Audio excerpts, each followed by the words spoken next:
Wayne Spooney here, First to the Floor podcast. I'm here with a Celtics media legend, Jake Eisenberg. Jake, what's up, buddy? Mate, I'm good. I'm good. You know, I've been trying to get my grass cut for 2 months, and if you can hear a slight buzzing, just tell me, and I'll leave the podcast. And they've decided to do it right now after trying for the last 2 months. So first off, that was like a sneaky flex when we're dealing with winter conditions. Like, yeah, right. We haven't had snow yet, but like the whole so poor me down here on the other side of the world where it's so beautiful, and yeah, that's look. I really feel bad that they have to mow your grass for you. Worse problems, and I would do it myself, but the ride-on lawnmower that my landlord has is broken, and so it's just. That's what they all say. That's what I always tell my wife, babe. The lawnmower's broken. I swear. Okay, well, if you know who we are, you probably know that voice. It's Chris Forsberg, NBC Sports Boston, Celtics Talk podcast. Chris, how you doing? Holiday season. Happy Christmas season here, and Yes, hope you all got your shopping done and getting your grass mowed and ready for the big holiday. I don't know about you guys, but you know, after a grueling 24-hour wait, the Boston Celtics finally won a basketball game. I can't believe it. But Jake, I've seen your tweets. Watched some of the playback for that Warriors game. Jake, I mean, fair to say you're a little worried, right? Look, was I emotional during? This is the tough thing: streaming these games live and then going live straight after them. I'm not a disciple of Brad Stevens in that I have not been able to really embrace the don't get too high, don't get too low thing. You'd think by now I would be a seasoned veteran with these NBA seasons, but no, I'm riding the roller coaster just as much as I always have. And I was not in the most awesome place after the Warriors game, but I did say that this could be a moment for good reasons. This could be a moment where they bounce back in a tough spot with no Tatum, no Al against one of the fastest teams in the league, and I'm back in. I'm here. Let's go. So back, baby. Like that's what we do around here. People always make fun of me when I lose my mind after bad losses, but just like you said, when you have to react in the moment, it's you're sometimes maybe a night's sleep would have made you a little bit better about how you phrased it and stuff like that. Because in the moment you're kind of caught up in it, and I think we have ridiculous expectations for this team. And so when you blow a 17-point lead in a very winnable game, when you're desperate to see them beat that particular team. And that's the one thing I kept going back to is like, if there was anyone else besides Golden State, I probably would have been like, whatever, okay, you blow 17-point leads in the NBA. It's not all that uncommon. But when it's that one team that sort of represents everything that where you want to be and like how you want to play late in games, it's I don't know, it twisted that knife a little bit. And so, good that I hate when players come out and they're like, we got a game in 24 hours, so that's all we have to focus on. And they were as pissed as anybody that they let that thing go. And we heard it was a very quiet bus ride up to Sacramento. And so good to see them sort of remind us all at level they can play, and that we didn't have to do like 3 days of Jesus. What is this team doing? Yeah, so that's interesting because I feel like the players party line is always like it's one game at a time, like no game means more than any other in the regular season, but you really think like the Warriors game meant more to these guys? What did they say last year? Like I remember I went out there for that game, and it was in the post-game press conferences. I think both Jayson and Jaylen were like, you guys really built this game up, it was just another night for us. Right. We're like, no, if you had won that game, you would have come out and been like, oh, it mattered. Like you lost to these guys in the final. You can't unequivocally just say that like it doesn't matter. As much as players want to say, and Joe Mazzulla and Brad Stevens can say things like they're all one of 82, that's not the way it goes. It does not have the same gravity of a random visit to Memphis on, maybe that's a bad example now, but like Charlotte, Tuesday is Charlotte. Yeah. The prototypical Monday night in Charlotte that right. Jason loves to talk about. So for me, that game had a little extra heft, especially consider the parallels of being 21-5 last year and being 20-5 going into this year. And even with all the drama around Golden State, it mattered. And so the fact that the team was super quiet and, at least on the bus that Scal and Drew took up to Sacramento, you got the sense that it hurt them. It stung them a little bit, knowing that they still just haven't gotten over that little bit of a hump. But probably not the worst reminder that you still have some strides, that you still need to be a little bit better, and a good reminder that, not to get you too far ahead of us here, because sometimes we watch and you're like, oh, wow, this is championship or bust, and it still is. It's just, sometimes you get a little too high and a little too low. Yeah. Yeah, and I definitely got too high after the Magic game. But like to your point about the like every game, being the same, whether or not we believe them or not. Jaylen came out and said like, these guys have beaten us a bunch of times, and like it looked to me like they played the Magic games like they meant a little bit more. And whether or not that's like the home and home with these little like mini playoff series type of thing, these guys are insane competitors. I refuse to believe that certain games don't like all mean the same. So that's why I personally would have loaded up on the first game and sent Porzingis and Al into Golden State, and then let the hospital, because the hospital Celtics they're undefeated.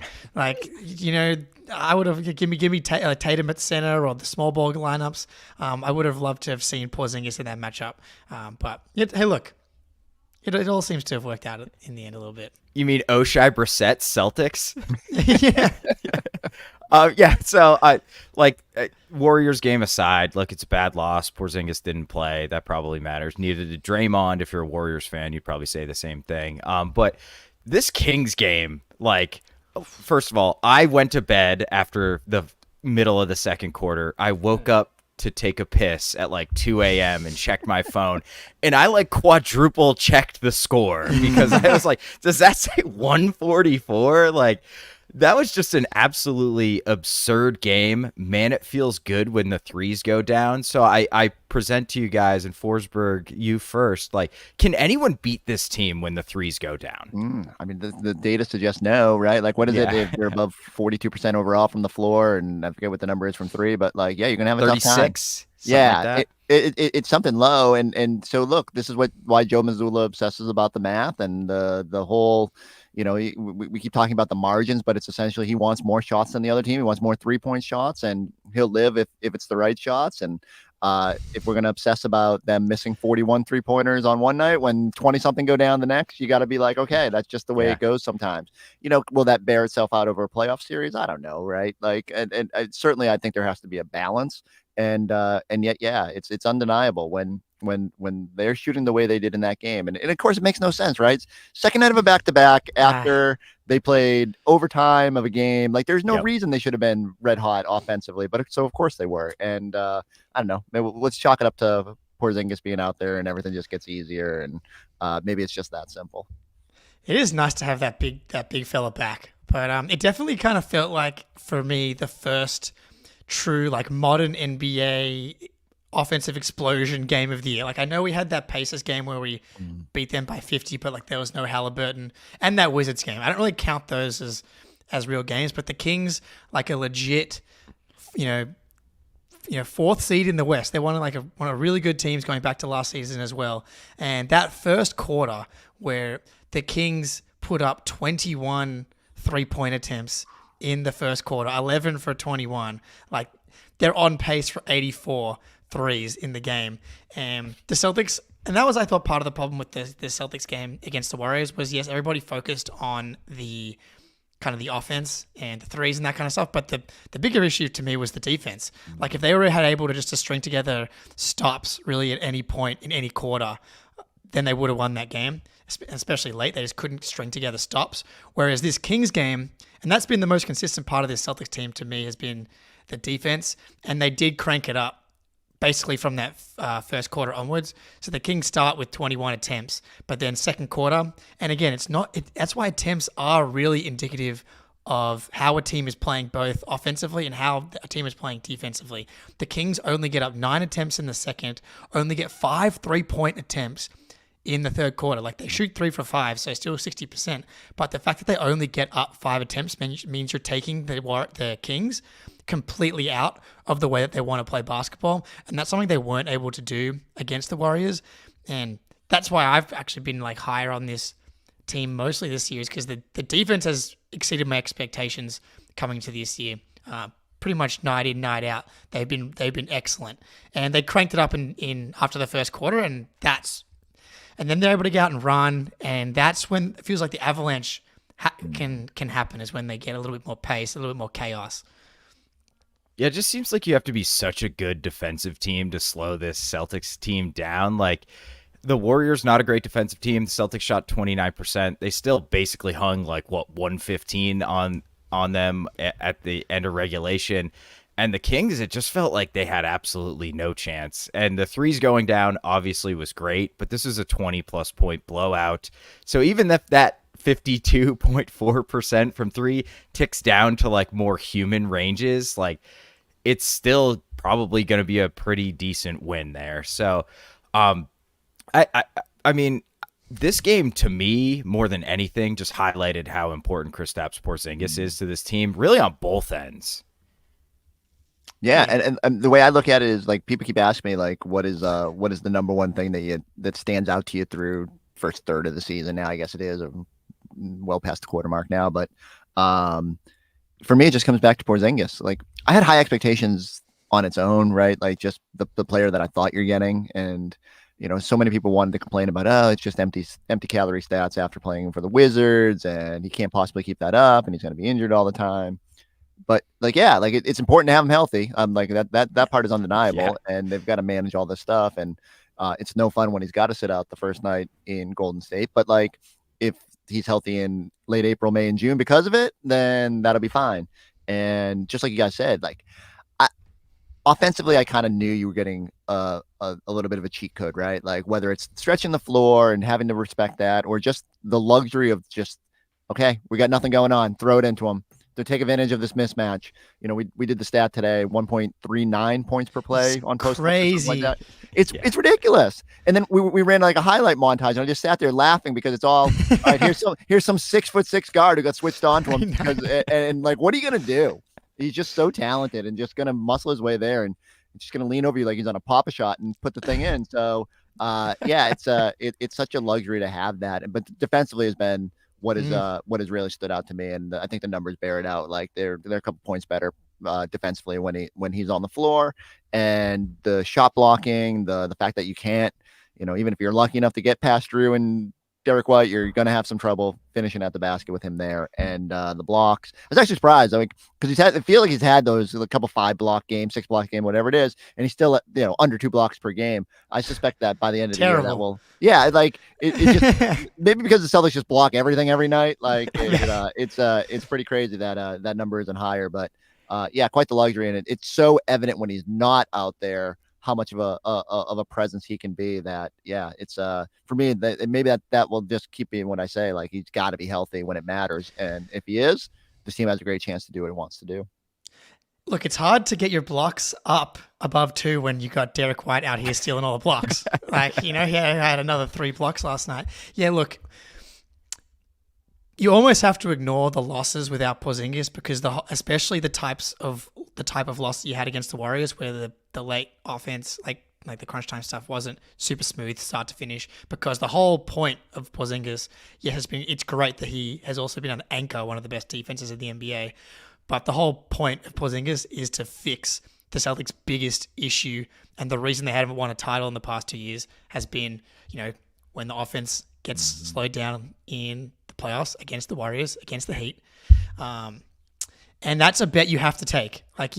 Of course, there's injury risk with Porzingis. It's obvious, but I think it's pretty clear to me, in my opinion, that in the Eastern Conference especially, if Porzingis is healthy and this team is healthy, they are a tier above everybody else. They're by themselves. The Bucks can't touch them. The Sixers can't touch them. But if he is out, then we're still really good, but we're part of the tier with the Sixers and the Bucks. I still think they could make the finals. Let's say you don't have Porzingis for the playoff stretch, they could make them, but we're gonna. Whoa. I'm just saying. We're gonna age as we've already lost 5 to 7 years of our lifespan because of the last 2 playoff runs. Where we've played more 7-game playoff series than anybody in NBA history over a 2-game stretch or something absurd. If we have Al and no KP, that's probably the reality that we have again, and we're going to flip a coin, and maybe we make the finals, maybe we don't. If he's healthy, that's the ceiling that you have, is we might go 4, 5, 6 and get to the finals. That's, I think, how good this team can be, because as good as they have been, I still think there's another level that they can go to, just as players along the way kind of find themselves. True, KP, everybody's kind of fitting in slowly here, but when he's out there, it completely changes the geometry of the team. Yeah, and I think offensively it made total sense with KP. Like it just absolutely like, oh, pick and roll with Tatum, Brown, blah blah blah. But defensively, it like has been so impressive. You guys both touched on it, but one thing I've noticed about KP that I can't remember since like KG, and I'm going there. I'm going there, Forsberg. I saw your eyebrows raised right there. KP and KG. Like, I mean, all right, I'm go for it. It's close, right? It's basically the same. Is that like Rob was an incredible rim protector and shot blocker, but the way they deployed him, he wasn't always around the rim. He did a lot of switching. He was kind of in that free safety role. KP is just like such a deterrent because he's always there. I lost count of how many times like Monk or Fox or Murray would almost get to the rim and see KP and just be like, actually, never mind. I'm just going to kick this thing out. And like the shot blocks don't capture that, right? Yeah. There's really no way to capture it other than like maybe on-off defensive rating. And that's just so valuable and such a big part that I wasn't aware he was that good at that, you know? 100%. And I go back to it. Like when you don't watch it every night, you don't know the intricacies of it, and you can look at the numbers. But sure, even I said, is he this good based on the Washington numbers? Like, why hasn't it worked in New York? Why didn't it work in Dallas? And you can tell now there was just extenuating circumstances where he wasn't in the ideal mix. But the only other thing I would throw in there is just the way he's been able to elevate other players. And like, I think it's no coincidence that Jaylen has turned into an assist wizard and totally blossomed his game.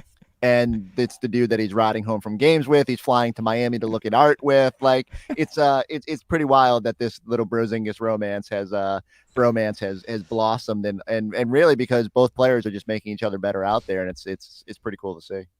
Yeah, I think part of like his defensive ceiling that he was like the numbers were really good last year, but maybe we didn't quite see it. But like when you're surrounded by Derrick, Drew, Jaylen, Jayson, Al, dare I say Pritchard and Sam Hauser, like there's not a negative defender out there unless teams finally figured out to run Hauser through all those screens, which only like 1 in 5 teams seems to be able to figure out. Don't be giving away the game plan. I know. Latvia, we got Latvia. ISO Moses. him. You got him. Yeah, ISO him. That's right. Go for it. But I'd be remiss if I didn't call back. Pete from Latvia is not in the chat today, but Forsberg, he alerted us to the Latvian legend known as the Bear Slayer, which is the nickname that we have been calling him. And in our playback stream last night, Tim Shields used AI to bring this to my attention yesterday. Oh, yes. The Bear Slayer. Oh, it's beautiful. The number's not quite right, but I know is that Porzingis or spooning? I was going to say, is that Forsberg? I cannot grow a beard like that, I can assure you. Yeah. But man, so wait, where does the Bear Slayer come from? Like, it's like similar to Greek mythology. Like he's a Hercules type figure, a demigod, not necessarily a full immortal character. Yeah, I never thought to like Google what Porzingis means in Latvian and see if there's any like I can tell you Forsberg means like river rapids or something in Swedish, and it's like it's not cool. You can call me the River Slayer or something like that, but like maybe Porzingis means bear hunter or something. I don't know. Like that's where my mind goes when we start coming up with cool nicknames. Yeah, River Slayer is fantastic too. I'll see what AI comes up with. Right there we go. Loading down like a lazy river. The etymology of spooner, not super exciting. Her relatives were spoon makers, so yeah, pretty cool. All right, okay. Let's move on from KP because I'm pretty sure we could do an hour on him. But I just have to, Jake, give you the floor for a couple minutes. Canvas in the chat. D. White is such a complete player. He attacks at all levels on both sides of the ball. Please. I mean, I was able to get the presidential suite at the Citizen Hotel, the autograph collection for me and Derrick last night, myself and the mistress. I mean, this guy is on a serious tear. I mean, Forsberg, do you think there's a legitimate all-star case for? There is, but it's I mean, like everything's prefaced with like I'm worried that they're not like it's going to be hard for them to get 2 because they're going to split the votes, right? Like you're leaning on the all-star coach, the all-star reserves are voted by the coaches, right? Yeah. And now you're at the mercy of like some assistant in Charlotte is going to put Derrick White above Jaylen Brown or Kristaps Porzingis. And I think just if you ask those guys, like, well, they probably respect it more than maybe even the most casual fan. If you're talking about game planning, you're probably talking about more emphasis on Jaylen, on Kristaps and stuff like that. So, but I do love that if nothing else, as long as we're having the conversation about it, that's good. And I'm sure Brad Stevens is sitting there going, man, this is going to cost Wick some serious dollars with every campaign they do. But it's absolutely deserved. Like, I hope we get to a point, and I don't know when it will happen. It'll probably be long after I'm covering this team, but maybe eventually we will get to a point where we don't judge based on just scoring output and, like obsess about those things. And if we could sit there and have a real conversation about the net rating guys that actually matter, and like, no disrespect to Isaiah Joe and what he's doing in OKC and stuff like that. But like, let's talk about the guys who are playing 30 something minutes a night, the best opponents, the best like assignments and stuff like that. And Derrick has done it consistently. I mean, it's to me, it was clear from, even a couple of weeks ago, we did a little segment on Celtics Post Up. Just like, I thought it should at least be a conversation, and I'm acknowledging it's a long shot, but it's just cool that he's at least getting the respect, because it doesn't always get the eyeballs and the attention when a guy is just an on-off wizard. And the fact, I mean, I said it today on our show, like, he's putting up Tatum-like on-off splits right now, and Tatum is somehow not putting up Tatum on-off splits, and it's almost jarring. There's a part of me that wants to be like so bold to say, if you had to pick two all-stars, like, I'll throw it at you guys first before I go. Okay, all right. If you had to pick two all-stars right now from this team, who are you sending? Spoony. So I've got a hot take. Okay, this is dumb. Like, Tatum should make it.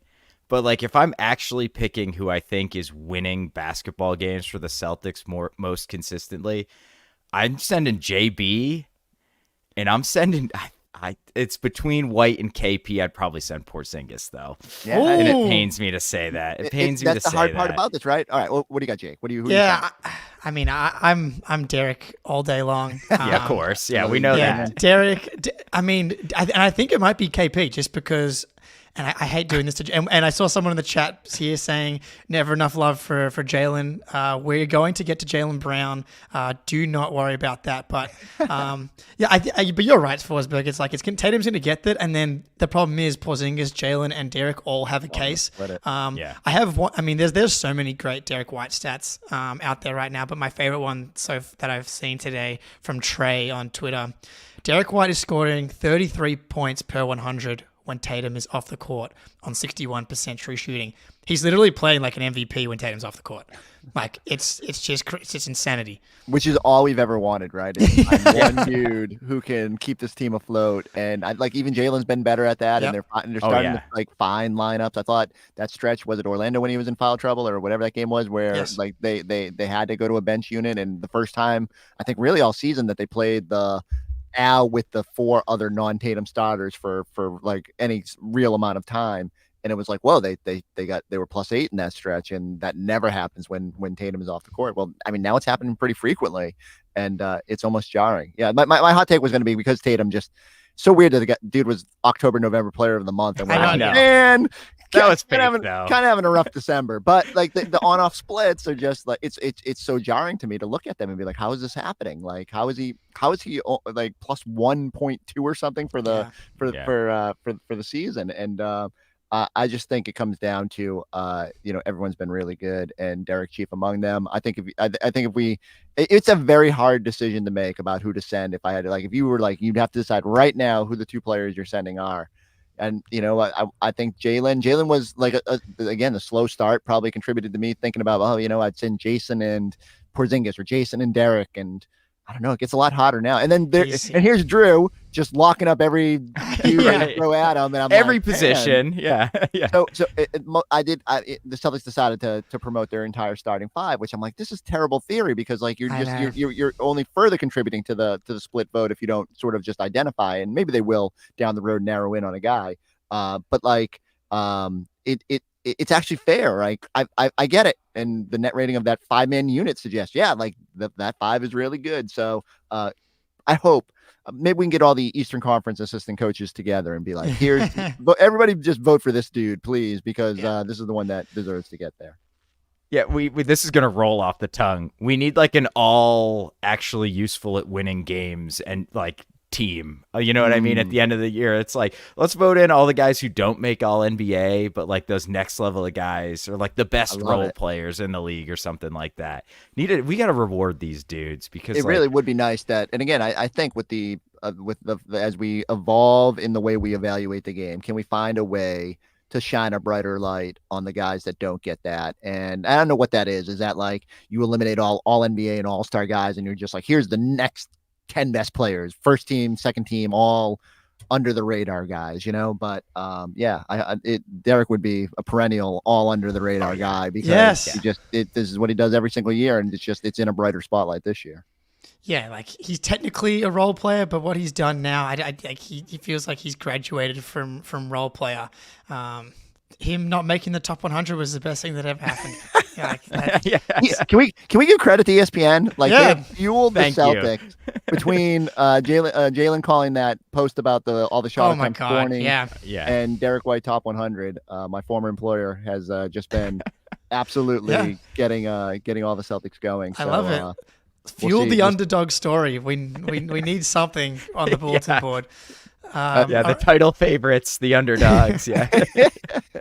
Maybe they'll just they'll do some Tatum slander now that he's somewhat slumping, and that's good. Reinvigorate him in January. That's what we want. I mean, he's definitely due for a little bit. Go on, Spoony. No. I was just gonna say, Jake, that's a great stat you got from Trey. That 61 true shooting percentage, though. It's unfortunately down from his 66% true shooting on the season, which means when he's playing with Tatum, he must be at like 68%, which is absolutely absurd. Yeah, when he has to be the high usage guy, it's like a 61. It's terrible. He's just well above average efficiency. No big deal. All right, speaking of unheralded guards that are white, Payton Pritchard is back. That's good. Derrick White. Thank you. What a transition. 24-4, a steal. Jake's got some stats for us, but PP's back. Jake, hit us with it. So my favorite fast PP stat that I've come up with so far, of all players that are 6'4" and under, have played at least 10 games and playing 20 minutes per game, he is number one in the league in offensive rebounding percentage.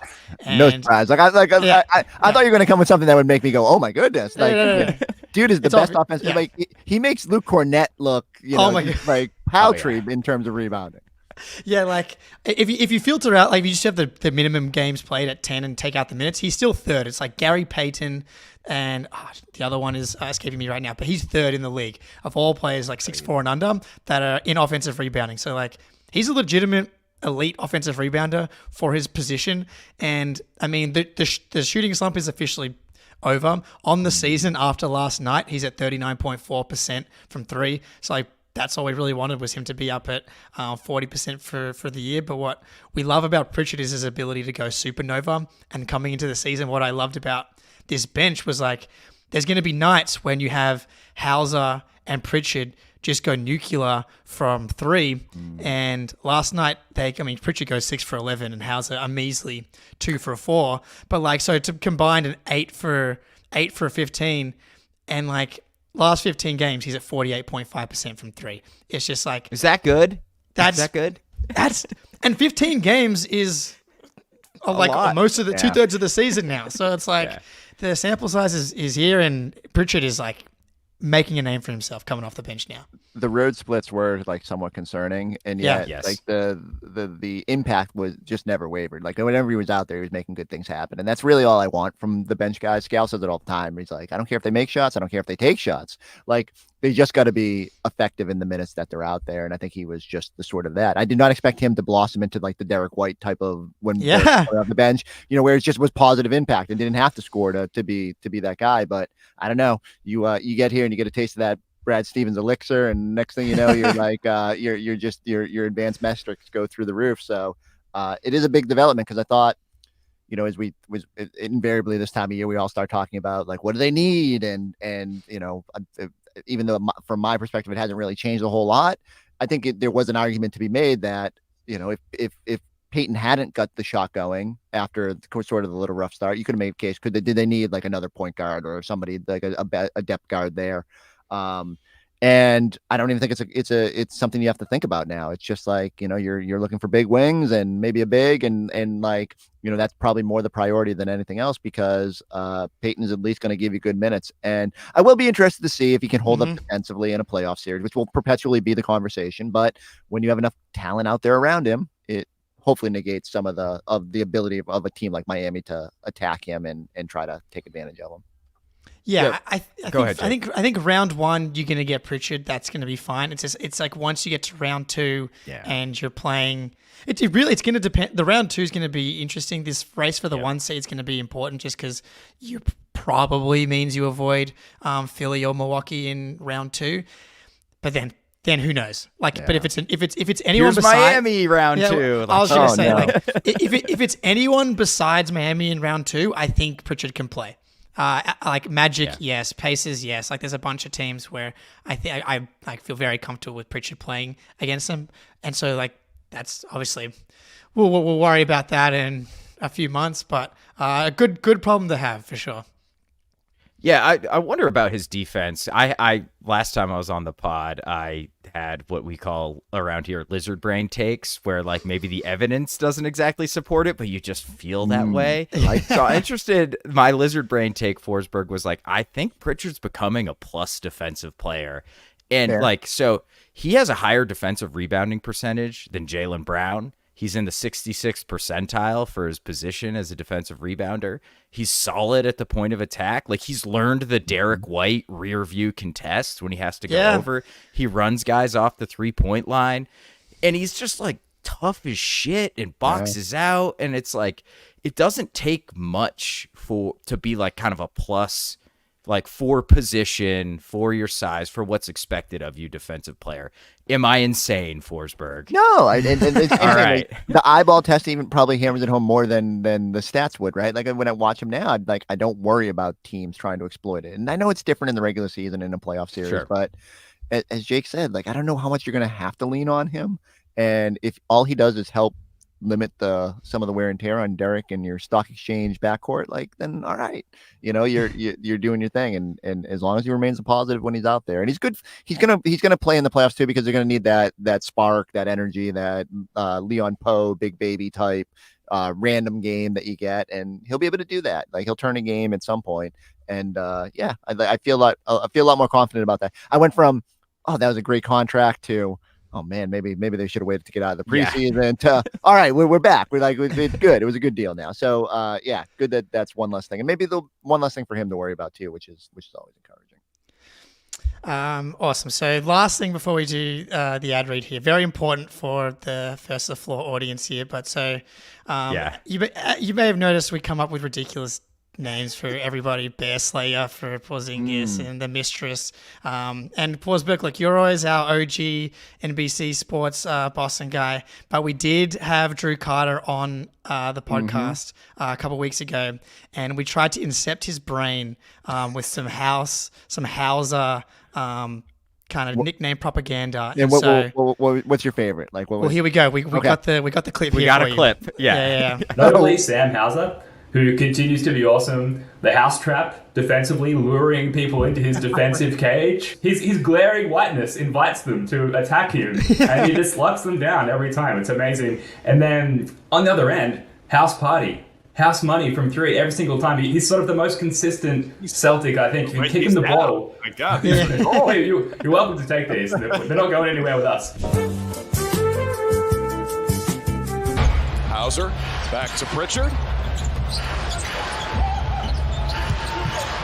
Hauser pulls it. House money from the free throw line. We did it. We did it. But no shout out, and that's my whole thing is if I steal from somebody, which I do pretty frequently, I try to at least give them some yeah, exactly. Like I would at least give Spoonie a little bit of credit for it. Because it would haunt me a little bit. Like, because I think it's one, people just see it and be like, oh, he just definitely took that idea from someone else. I am slightly disappointed that he did not. Drew is probably too young to fully appreciate what house party and kid and play and what that would be as a someone who obsesses about 90s and I guess the 80s hip hop and R&B. I would say like maybe I will do my best to get house party popping because if nothing else, maybe I can get Eddie to do the kid and play dance at some point from our demo monitor. To be fair, Ben did tweet at Drew Carter with the clip, and Drew did respond, being like, good. Fast for you guys. So I like, look, it doesn't need to give us credit, but hey, if you mention it to him in passing, I'll make sure shout he out understands the rules of the floor guys. Twitter. But so everybody in the chat, Forsberg, you guys all made this possible, and this is that goes down in the first. I love it. What else? Is there anything else? Like, what is the one nickname you guys have, whether it's Hauser or otherwise, that you're like, we need to get this trending, and this like needs to be a thing beyond us? I would say the house trap for the Sam Hauser ISO set, like defensive sets when teams just attack him. I don't know, Jake. Do you have a different one? Well, like that's definitely. Yeah, the house party stuff, the Hauser stuff in general is the best. The Bear Slayer and then the Mistress, we're kind of like going into like old... Okay, what's the Mistress now? Well, okay, Spoonie, I'm sorry for doing this to you in front of Chris. Please, no. Just you did it in front of Derek's dad, so I did do this in front never of get Derek's worse dad. than that. Yeah.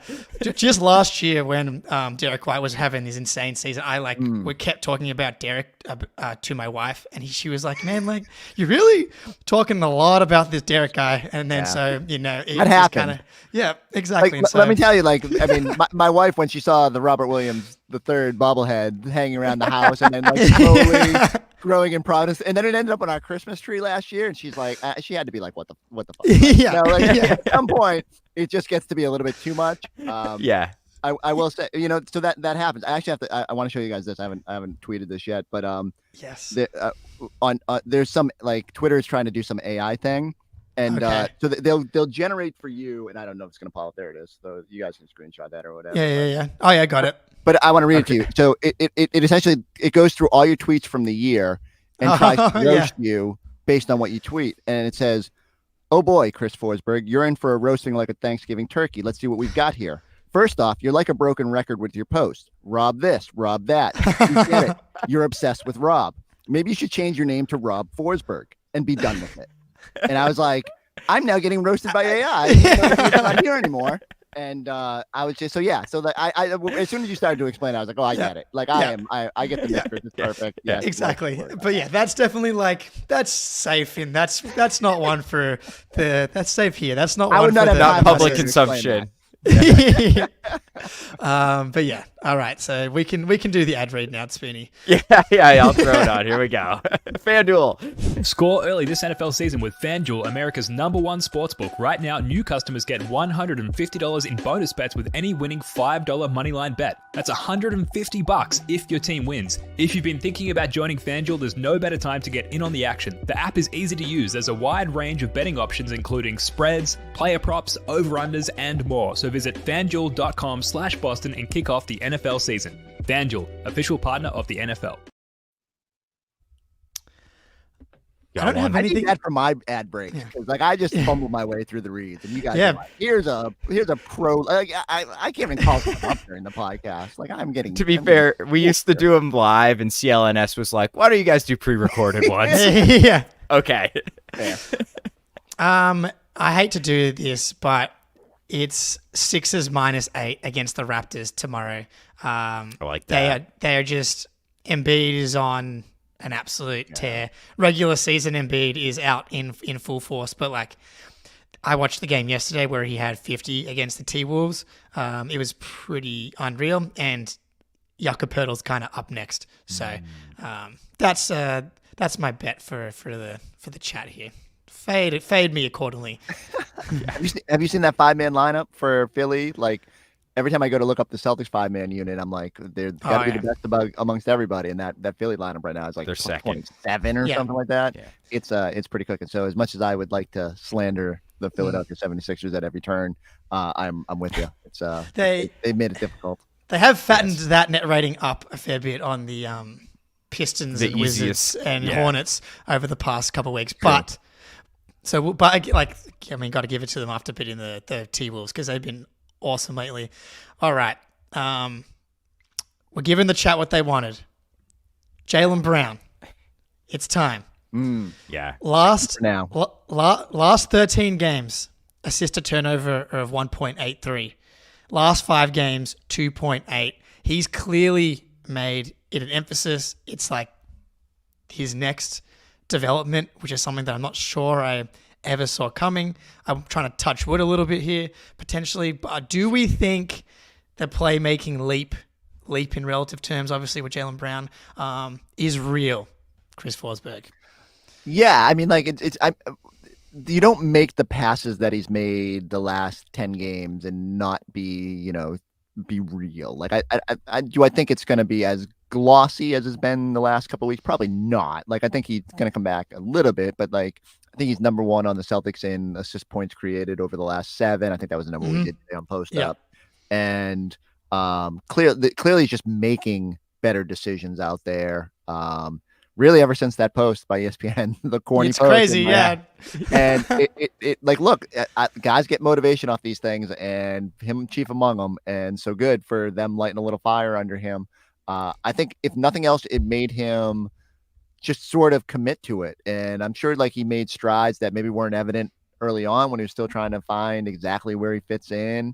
But yeah, I think one thing that Scal has said pretty consistently over the last probably 5 years has been this team will go as far as Jayson and Jaylen can make the right reads and make the right plays. And it might not always be about scoring, but just making the right decision. And man, Jaylen's making the right decision repeatedly now. And the number of the fact that the Celtics are as good, I haven't checked since the other night, but whatever it is, like they were plus 8.3 net rating or something when Jaylen's on and Jayson was off. And that is just up 5 points from last year, which was already up 1.5 points from the year before. And so my long-winded way of saying, yeah, I think it's sustainable. And I think Jaylen's getting much better in that. I don't think it'll be as good as it's been during this stretch, but the fact that he can go there and he can unlock that is pretty important. Yeah. It's like Jaylen finally realized, wow, I'm so good. Defenses like send so much pressure and attention to me. Like the right decision isn't even that hard to make, right? It's almost like Brogdon is not a great playmaker, but he gets downhill so often and he can shoot that the right passes are there very easily because the help has to come so hard out of the corner or the big has to come and help so much. And Jaylen's finally getting to the point where he's like, wow, when I drive into a crowd, that means like 2 people are wide open. Okay, I'll just pass it now. And I feel like he's done a really good job where nail help would always give him a lot of trouble. They'd pick his pocket. They just get into his handle. Maybe it wouldn't get stolen, but he'd have to pick up the dribble and it grinds the offensive possession to a halt. And now I feel like what he's doing a lot is just kind of like almost like half posting them up or like sticking his body in there. Maybe an escape dribble and then just hitting the open man. And it just keeps the offense popping. And the assists start to rack up because this team has so many shooters and so many playmakers on it that if you just move the ball, you're going to get assists. And like, I think he's at near a career low for turnovers. Yeah. Yep. At least since he's become like a 20-point high usage guy. So exactly. It's yeah. And I think the big thing is like, I don't even know if the passing is better. It's just like as a skill, it's absolutely the decision making for me. Yeah. And on that, Spoonie, like driving into a crowd, something that I think has been obviously different is him not leaving his feet.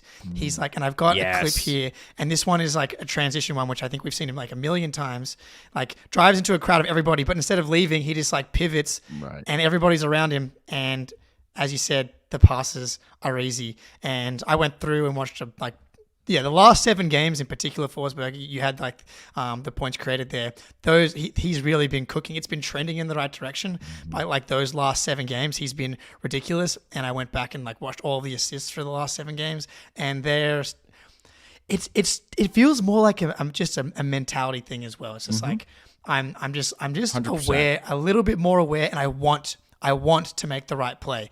And I think he just deserves so much credit. And we kind of talked about this, but like so many guys never work on their weaknesses, like their true weaknesses. Like Steph Curry, his defense, for example, like he clearly worked his butt off to get stronger and become like a positive defender. Something that, Trae Young's still young, hasn't been able to do it. And there's, a litany of guys. DeMar DeRozan never learned to shoot threes. Jaylen Brown, this is not something that comes easy to him. It's not a natural skill of his, and it's something that he's talked about working on every day as much as possible this year.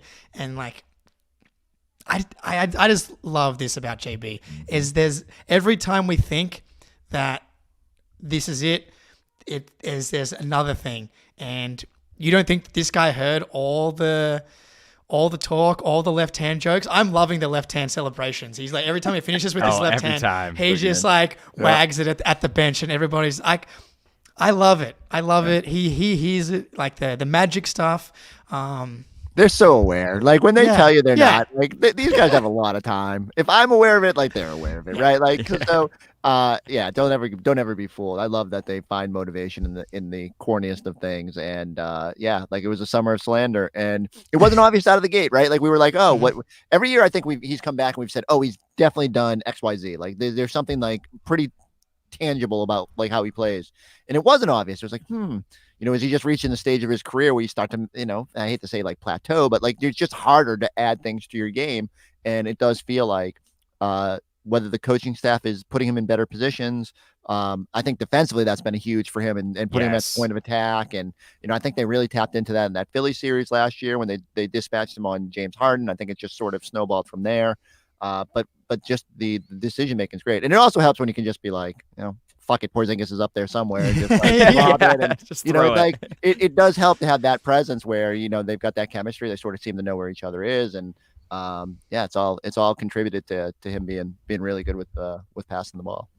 Yeah, I talk about him being a feel player all the time, which I'm sure people who listen to this podcast regularly are sick of me saying it, but like you can tell he's like in a really good groove. He's very confident. Last 7 games, 88% from the line.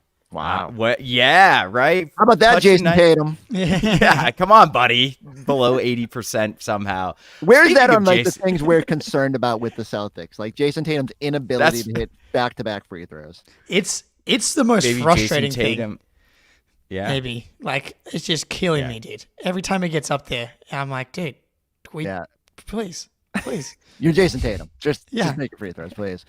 Even Derrick missing that one in the Golden State game, I was like, man, I want to be, what's going on with this team? And that Jaylen, it's bizarro world. But hopefully, from Jaylen's perspective, hopefully it continues. I still, every time he marches to the free throw line after a technical foul, I'm like, no. Yeah. And then I see Tatum, I'm like, no.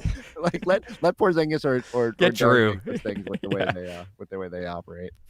Yeah. So speaking of Tatum, real quick, so it seems like KP, I'm not worried about him finding his role, just expecting it to take longer than it has. JB, I think the big part of why he stumbled out of the gate was, it's just a much different team context, and he's, gotten used to it. Now he's playing maybe some of the best basketball of his entire career. Kind of feels like Tatum, like this is like not the best version of Tatum. This isn't even close to the best version of Tatum we've ever seen. I will say that with 100% conviction. So does it feel like Tatum kind of finding his exact role in this team is like the last piece of the puzzle?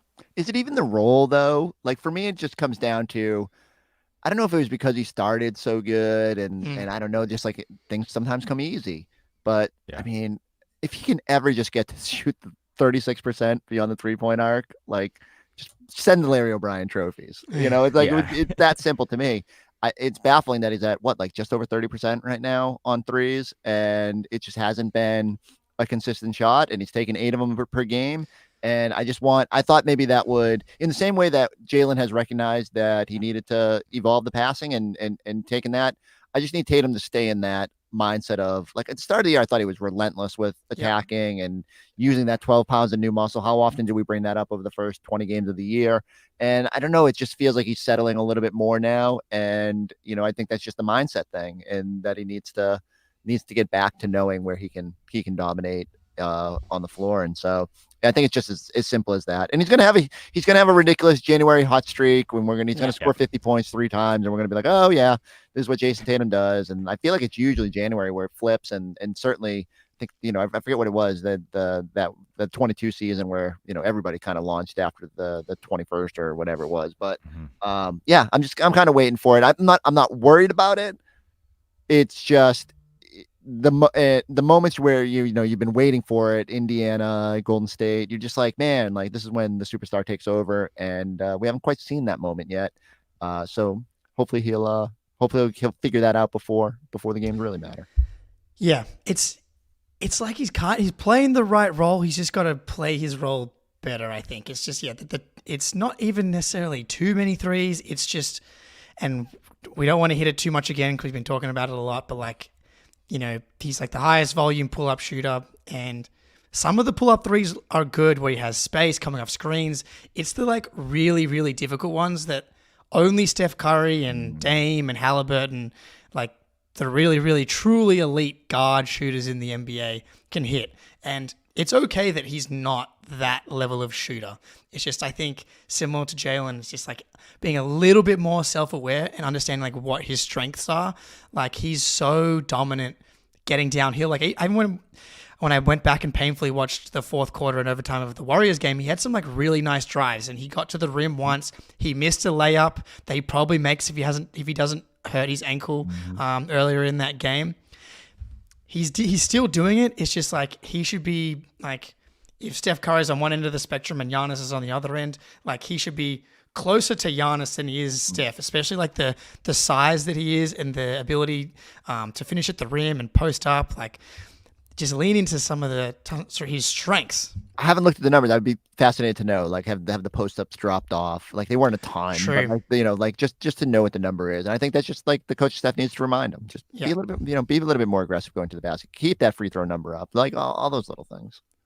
I wonder if part of it's just like, I'm not going to the rim 15 times and posting up 6 times a game, in December. Like I'm saving this second weapon for the playoffs. Like I've proved I can do it whenever I want, get whatever shot I want. Now it's time to take some shitty pull-ups and just kind of cruise until, win 60 games and fly off into the playoffs. Which is fine. And like, if it means less minutes and like less wear and tear, like one of the things we've screamed about for years now is that he just doesn't seem to have the gas when it gets to the time that matters. And so like, I'm all for that. If they want to conserve, that's fine.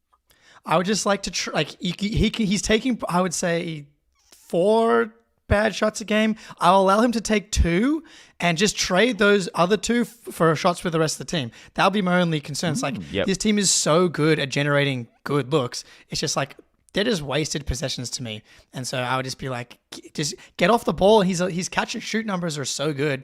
Just let someone else, like Derrick White, he doesn't take his foot off the gas. Let some of these other guys do the hard work and stand in the corner and be a Sam Hauser level catch and shoot shooter and take the gravity that way. I've been saying he needs to watch LeBron coasting film. He's got to just be better at coasting. Be elite at coasting, right? Exactly. Like, yes. know your spots. It reminds me when you were saying like he gets 4 bad shots a game, whatever. You get down to 2. You guys have probably heard the story, right? Where Ime had that thing where Marcus would throw 1 bad pass and he'd be like, "You had 1." And now like, you got no more craziness. Like you did the circus over the head and hit the guy in the 3rd row. And Marcus would tighten up from there. Maybe they just need like a little counter where like Sam Cassell holds up a sign like 1, you got 1 bad shot. Here's 2. Okay. Like now it's got to be all good from there. Yeah. I mean, look, Jimmy coasting film is good as well, actually. Yeah, he cruises. Yeah, Jimmy's an elite coaster, and he turns it on in crunch time every game 100%. At least too, which is all you need to do. So, all right, real quick before we get out of here, Forsberg, because somehow it's already been an hour. I have no idea how that happened. Every time I talk with you guys, it's just the time. That's right. Yeah. That's it. Yeah, that's what no one says to me in my entire life. I appreciate it. So I want to talk about Mazzulla real quick because, like, I don't recall you being one of the timeout brigaders, like he needs to take more time. I had my moment. I know you had your moments, but I like, your colleague. Oh my God, I'm flaking on his name. Max. Yeah, Max. Yeah, Max. He's a big timeout guy. He's also, his desk is near me, and him screaming at his TV is quite hilarious. I'm sorry, Max, who That's I all love right. and follow on Twitter, and he's the man and Post hilarious. up And producer comes up, legend too. I'll throw that. in. yes. Yeah, correct. Yeah. So, he is big on the time. He's the leader of the timeout brigade. But like overall, like if you had to give Mazzulla a grade for the season so far, what would you give him? And Jake, I want yours too. Yeah, I mean, it's hard to not go like super lofty. I don't know if I give him necessarily like A plus, but like a lot of the stuff that maybe I was concerned about, I think I've come to acceptance with the timeout thing. You know, I think he's definitely been better and noticed spots that maybe he steps outside his comfort zone a little bit with that. But like I knew that last play he wasn't calling timeout, and I get some of the theories behind it and all that. But like, you know, I do hope maybe in a playoff situation, he would think to himself, like, maybe I just need to collect this team, and maybe like they'll take such bad shots down the stretch of these games that they'll have to start calling those. But yeah, like, I mean, I think he's been really good with the personnel this year, way better than he was last year when Grant kind of like faded away and a lot of those bench guys didn't have necessary roles. And I mean, maybe O'Shea and Lamar and those guys would quibble with that, but like, I think he's been pretty good about that and throwing Banton in there for random spot starts. And, you know, I think the defense has been way more variable. Like they have different ways to attack you with that now. And the offense has been pretty good. Like look, the whether you call it Mazzulla ball or whatever you want to dub it, like they've got a style that he wants to play, and he's really big on the margins. And like I get his whole like I like there's no surprises to me anymore. Like I know what he wants to do, and like so maybe that just affects my grade too. Like it's not as jarring as last year when you're like, why didn't this dude call timeouts? But yeah, he deserves credit. Like he's been very good for a year where a lot of time was spent over the summer saying, well, Charles Lee and Sam Cassell sitting there, like, how's he going to play? Like, it hasn't even been a topic, you know, outside of a couple of games. And invariably, we're going to come down on coaching when they have these late game issues. But like, for me, when I watched that game, the last thing I was thinking was like Joe Mazzulla was the reason that they blew a 17-point lead. It was, you know, the players just got away from operating the offense, and it was familiar traits, and no one has been able to save themselves from that over three seasons. Yeah. Yeah, I think I go B plus. The thing about the late, like actually he's definitely calling more timeouts in the flow of the game. He did a bunch yesterday in the Kings game. I shouldn't say a bunch because Mike Brown used all his timeouts. Like Mike Brown is exactly what Celtics fans want. Yeah, like, that's right. Like, yeah, making none they scored. to the grave. Timeout. That's the thing with trying to stop a run. Like that's not where I think timeouts are helpful. But it's like the last play of the game, you can actually have your cake and eat it too. Like when I had to rewatch the stream of us watching the game, it's like you let them 13 seconds on the clock, you let them go, see if they can get a mismatch and attack. But once it gets to 5 seconds and Tatum's got Kuminga, and he did on that him, once last year, right? Like it was so jarring when he called the mid-possession timeout. We all obsessed about it. Like, was it the Philly game? I think so. Was it the Philly game where he set up Tatum for the game-winning three? Yeah. Well, that's the thing. Well, at least draw it up so that you run the same Tatum out of the backcourt play that he ran 700 times last year. You know, like even that at least got him with some momentum. So I don't know. Like I guess I'm gonna bitch no matter what he does. But like, of course, at least he's. I will say. I always say people have to be themselves. They have to be consistent, and he, by and large, he has been. So do your thing. He's got good ATOs as well. Like there was the play where Jaylen, it was ATO, Tatum at half court. This was, I think, in overtime. He hits Jaylen kind of like low corner, post up, and then he out Jaylen on playmaking, finds Al in the corner, you know, cuts the lead to 1 before Steph Curry rips out Al Sol again on the other end. But I mean, out of the most important traits of any coach is like buy-in, and Mazzulla talked about it before the season that he didn't make defense and toughness and physicality like a big enough emphasis. And that I think was a big issue last season. And the defense, even though it's not technically second in the league, it is definitely better than last season. It waxed and waned all year last year. We saw it in flashes, but not consistently. And like the Magic games really stick out to me, where the Magic and specifically that second game really tried to get physical with the Celtics, and the Celtics rose to the occasion, took the physicality, and that's been a big difference to me compared to last year. And then also being more willing to experiment. He gave Banton, as he said, Forsberg, gave Banton his chance. I think Joe, though, last year may have been cooking on the Grant Williams thing. I saw some tweets from Mavericks fans today who are having a tough time. But no, I'm going B plus. I do think that like that last possession stuff, is important. The last And, frontier of evolving Joe. because that's an everybody problem. I do think he's done a lot better with the bench, like figuring out what the game needs, bringing Brissett in if it needs that, starting Lamar Stevens as a small ball. He didn't really have a ton of options, but he had different options than starting Lamar Stevens. That was kind of fun. Why not? But yeah, like the best argument against Joe's philosophy of not calling a timeout is how good at ATOs he is. It's like, you're so good, you should take advantage of your best skill there, Joe. So, all right. I'd probably say somewhere between, I once got a B+/A- on a paper in college. Tell your teacher shit or get off the pot. I know. So I was afraid to say that because then I feel like it would have been a normal B+.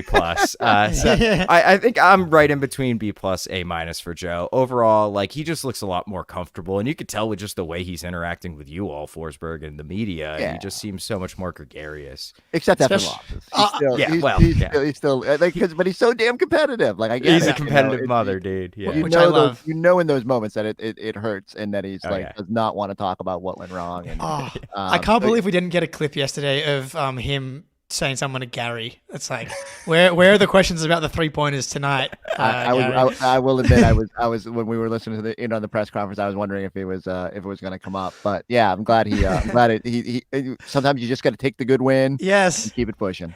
Yeah.